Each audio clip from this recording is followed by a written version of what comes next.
ما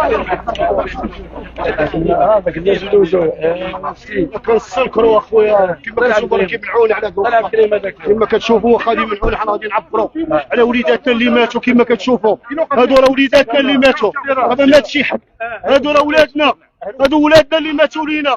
هادو جاو من الجاليه باش يفرحوا في البلاد ديالنا، حتى كنتفاجئوا انهم باش يقتلوهم. هاد الناس هاد اعداء الله واعداء الوطن. حنا كنقولوا ديما خاوه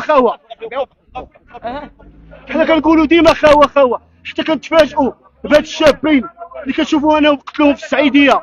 شنو ذنبهم؟ وحنا الان كنتمنعوا من هاد الوقفه. ما عرفتش علاش كنتمنعوا من هاد الوقفه، علاش؟ واش حنا درنا شي حاجه ماشي هذيك باش نتمنعوا؟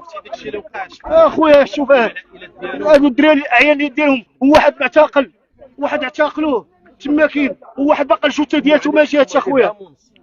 18 شهر وباقي واحد اصاحبي تما كاين. اللهم ان هذا منكر. وحنا ديما كنقولوا خاوه يعني بغاو الجثه ديالها يجيبوها وما خلاوش. هادشي كما كتعرفوا عليه المشكل راه. وحنا راه ما دايرينش شي حاجه اللي ماشي هذه.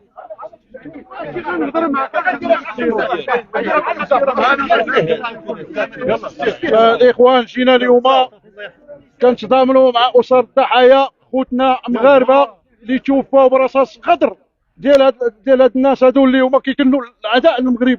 وحنا الحمد لله كمغاربه التاريخ يشهد بذلك. المغرب دائما كيتعاون مع الجزائر، ولكن اليوم علاش قتلوا الاخوان ديالنا؟ واش غنقول لك، حنا جينا كما قال جينا سلميين ونطلبوا ان السلطات المحليه تفهم باننا حنا راه جينا سلميين، انا ما باغي نزيدوا راسنا على والو. جوله سياحيه ها اللي جايبنا كنطالبوا يرجع الجوجات ديالهم حنا خوتنا مال حنا يعرفوا شكون هما هما اللي تحالفوا المغالي والنفيس لاسترجاع الاراضي ديالهم. وهذا الشيء قالوا على لسان الرؤساء اللي سبقوا وحكموا الجزائر. حنا حاليا كنعبروا المغاربه ما نديروش معاهم هذوك التصرفات، ما نديروش معاهم هذوك السلوك. حنا كمغاربه الا دخلوا الجزائريين للبحر ديالنا ما غاديش نديروا. اسمح لي غير خويا داك الرياض من جديد.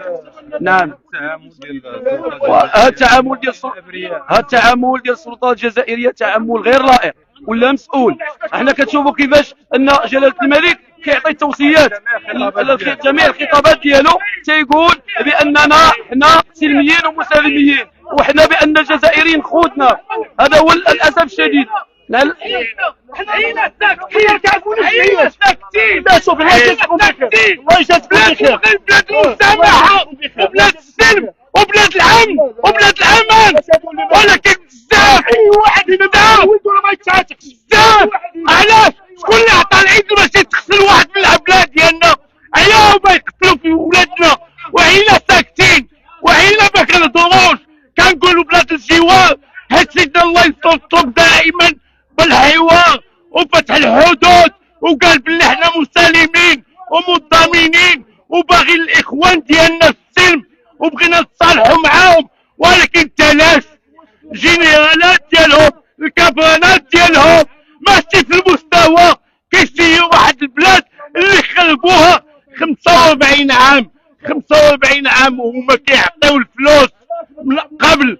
واحد القضيه وهميه، قضيه ديال دوله ما كايناش، وخلاو الشعب ديالهم وحنا كيقتلونا، كيقتلوا ولادنا، وتا واحد ما كيهضر علينا. علاش ما نهضروش؟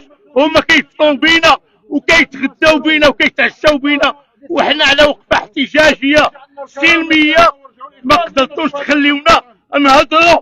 انا في راسي مهدد في المواقع، ورغم ذلك هذا ماشي مشكل وماشي باغي نبينها، حيت حنا خصنا نهضروا. كنا خصنا نهضروا صباح وعشيه على هذا الموضوع اللي 45 عام هو كاين وتا ما بقيناش نهضروا. علاش هادشي كيوقع؟ وهما كيديروا كيهضروا عنا والسياسيين وكيخلصوا الاعلام كيتخلص، السياسيين كيتخلصوا باش يهضروا خايب على المغرب، وحنا حتى واحد ما يهضر. علاش؟ حيت حنا مسالمين، حيت حنا مسامحين. هما يقتلوا ولادهم ستو، خاص معاقبه، خاص قضيه باش يتحاسب اي واحد كان مسؤول على هذا القتل ديال هذا الابن ديالنا. خصنا نحاسبوا هذا وزير الدفاع والمدير ولا الوزير ولا كيف ما كان نوعه على الساحل الجزائري اللي عطى لوطر باش يقتلوا هذا الشاب هذا.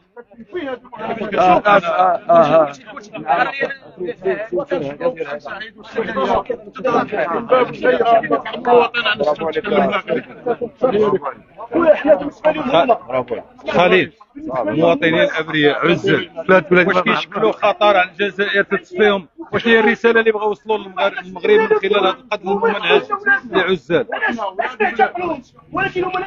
45 عام 50 عام وما كيخلصوا في الملايير، 50 عام وما كيضحكوا على الشعب ديالهم، على ان القضيه المغربيه القضيه الاولى ديالهم. لا يعقل باللي انه ناس عندهم الغاز وعندهم البترول ولكن في الدوله ديالهم جيعانه باقيين كيديروا الصفوفه على الحليب وعلى السميد وعلى اي حاجه كتعلق بالمواد الغذائيه. لا بنيه تحتيه عندهم، وهما دائما متبعين المغرب. هذه تصفيه حسابات.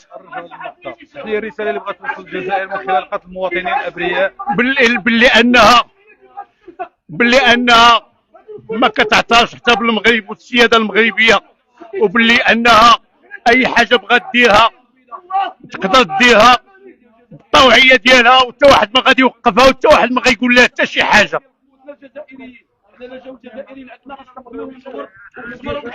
كنا خوتنا هادو، حنا مسلمين الحمد لله امه وحده. للاسف الشديد كنشوفوا هاد الناس هادو حاملين واحد الحقد كبير للمغاربه، وانت شوف كيفاش ان الشباب ديالنا على السواحل بجيت سكي وهذا يعني على مستوى السعيديه، وكيدوروا ظلام بهم الحال بالليل وداك الشيء وما عرفوهمش وما رحموهمش وتيراو بهم بالقرطاس. علاش حنا دابا كنشوفوا الحراقه الصبليون واحد عدد من الدول اللي هما ماشي مسلمين كاع وما كيتيروش بالقرطاس اصاحبي؟ وعلاش حنا عرب مع بعضياتنا ومسلمين ويتيروا بالقرطاس؟ اللهم ان هذا منكر. هذا المشكل ديال القاده الجزائريين. شوف كيفاش جلاله الملك الله ينصرو في الخطابات ديالو كيدعي الامه ديالو، كيدعي الشعب المغربي انه يمشي في السلم ويمشي في السلام مع خوتنا الجزائريين، وكيقول لهم اودي راه ما نضروكمش راه ما نمسوكمش، ولكن بالمقابل الله يحد اللباس كنطلبوا من خوتنا الجزائري الشعب الجزائري يثور في هذه اللحظه، لان هادو راه وليداتهم حتى هما اللي تقتلوا. راه حنا نساب، راه حنا عائله، راه حنا هذا ميساج بغا نوزعوا لهم. اولا